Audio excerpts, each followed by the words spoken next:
มาซุงค่ะพี่น้องไต้กุ๊กก็ค่ะมาพบทบเนี่ยค่ะนั่งหลับแทยค่ะเนาะจองอยู่ลีกินวันกันอยู่ค่ะแน่ค่ะได้อยู่ลีกินวันอยู่ค่ะ Hello guys nice to see you again I hope you are doing fantastic อ่อนตั้งสุดที่เขาค่ะดีกว่าเฮ็ดไหนเฮ็ดต่อสังเสว่าคลิปในมีพอนดีตอนแต่พี่น้องใต้ว่าเขาเนี่ยก็อย่าไปลืมกดไลค์กดแชร์กดติดตามมันช่อง YouTube เขาเสียกำขนอเขามุมมองเสียเปิดเฮ็ดคลิปเหมือนออกมาปั่นตอนแต่พี่น้องใต้เขากูก็อยู่ค่ะ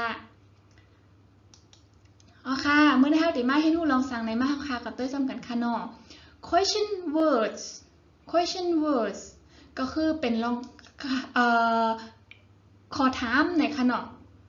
ขอถามเหมือนจังว่าอันนี้ก็เป็นอันตีลำลองได้ว่าค่ะตีพี่น้องใต้เฮาค่ะติเลยมันได้ติเลยเห็นฮู้กว่าซ้ำกันไหนก็ว่ามันเปิ้นได้เซอตื้อกันนำน่ะค่ะกูคอตีเปิ้นลาต่อกันในมันได้มีความเข้าในอยู่จ้อมไหนเปิ้นเซอลอกไลเซอตื้อมันมีเซิงหือไหนเฮาค่ะก็ตัวจ้อมกันค่ะมีเซิงหือพองค่ะ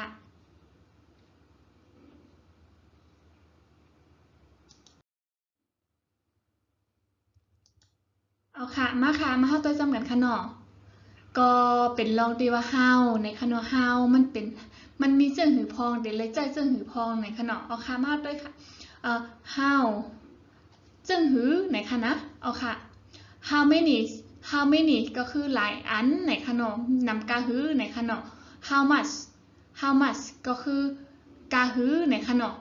กาหือกาขนาดในกาหือในคะนะเหมือนเจ้าเขาเรียกกับซื้อของซื้อทางไหน how much ในคะเนาะเอาค่ะ how far ก็คือไกลกาหือในคะเนาะ how long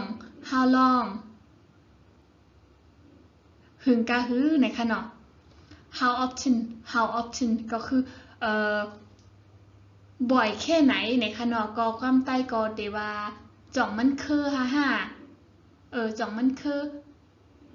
ใครมาซึ่งนั้นค่ะโยค่ะก่อมโป้ต้องไลลิดเต้ค่ะเอาค่ะก็เขาก็มาว่าบ่อยแค่ไหนในคะเนาะเอาค่ะก็เป็นก้อนไทยอ่ะเนาะตีพี่น้องเขาก็ตีบังใจกันดีกว่า how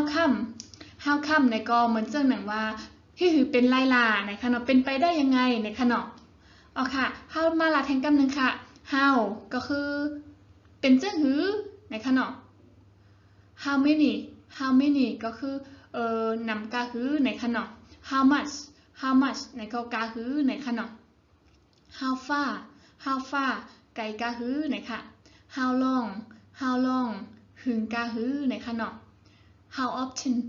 often ก็คือบ่อยแค่ไหนในคะเนาะ how come เป็นไปได้ยังไงก็เฮ็ดถือเป็นกว่าไลลานะคะเนาะเอาค่ะก็เขาบนว่าคาติลาเรียกกับเป็ดอีกนึงในคะเนาะก้อยกับพี่น้องใต้ค่ะจะเย็นๆค่อยๆเห็นหูกับคะเนาะลองซึ่งไหนมันก็ต้องเจอข้าวยำหยีเอาค่ะเอาค่ะ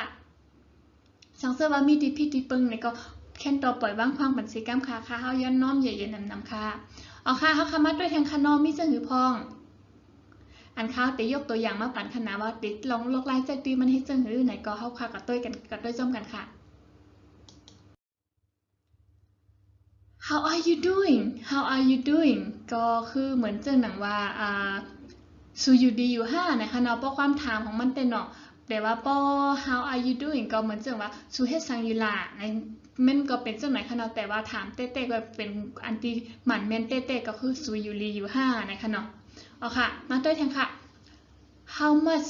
did you pay for the bus tickets How much did you pay for the bus ticket นะก็สู่จ่ายการลดกาหือไหนคะเนาะเอาค่ะ How far is it from here to your hometown How far is it from here to your hometown นี่ก็คือมันไกลกาหือจากตีในถึงตีเมืองตีสู่อยู่นะคะเนาะก็คือตีจังหวัดตีอยู่ตีเฮาอยู่ค่ะเนาะว่ามันไกลกันกาหือไหนคะนะเอาค่ะ How many people are in your village How many people are in your village ก็คือเนื้อก้นตีเนื้อหมู่บ้านของสูมีกันหลายก่อค่ะนะคะนะเอาค่ะอันนี้เป็นตัวอย่างไว้ขนอพี่น้องเขาเตะกับเปลี่ยนเอาเจิ้งหือจัดตื้อเจิ้งหือในก็เอาตีพี่น้องเขาว่าค่ะเอาค่ะมาแทนค่ะ How often do you visit your family How often do you visit your family นะคะเนาะเอาค่ะบ่อยแค่ไหนคุณไปบ่อยแค่ไหนคุณไปเที่ยวหาครอบครัวของคุณนะคะเนาะเอาค่ะความใต้ก็ สูเมื่อเลยหาพี่น้องสูเคอกาหือไหนคะโยเนาะอ๋อค่ะ How long does it take to get there How long does it take to get there ก็คือมันจะเข้ายามหึงกาหือตาเตกว่าถึงตีนันไหนคะเนาะ How come you didn't answer my phone call How come you didn't answer my phone call ไหนก็เฮ็ดถือเป็นไล่ล่าสู่อำหับโทรศัพท์เฮาไหนก็คะเนาะเป็นไปได้ยังไงคุณไม่รับโทรศัพท์ฉันหรือในคะนะอ๋อค่ะอ๋อค่ะจองหยาบค่ะหือก้อยเห็นหูกันกว่าคะเนาะค่ะเฮาอาจติลัดเล็ดไหนก็ว่างความบัญชีกรรมค่ะอ๋อค่ะเมื่อในเด็กก็มีกันนั่นก้อยคะเนาะ สังเสริญว่ามีพ่นหลีจนตาพี่น้องใต้เฮาเขาไหนก็แค่นต่ออย่าไปลืมปันเอ็นปันแห้งเขาสีกำคณะข้าเฮามุงมองตาติเฮ็ดคลิปมาออกมาปันตอนตาพี่น้องใต้เฮาเขาอยู่ค่ะป้ามุงมองสีกำคณะว่าตั้งนาติเป็นคลิปซึ่งคือค่ะติเฮ็ดอีสังออกมาในแค่นต่อปันเอ็นปันแห้งเขาเย็นนำสีกำค่ะ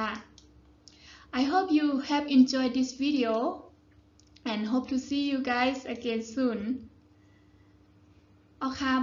ซึ่งเหมือนก็ค่ะเฮาย้อนลึกกว่าก่อนค่ะนอจังไปพบทบกันแทงค่ะนะมาซุงค่ะ Bye bye guys. Thank you for watching. See you again soon. Bye bye.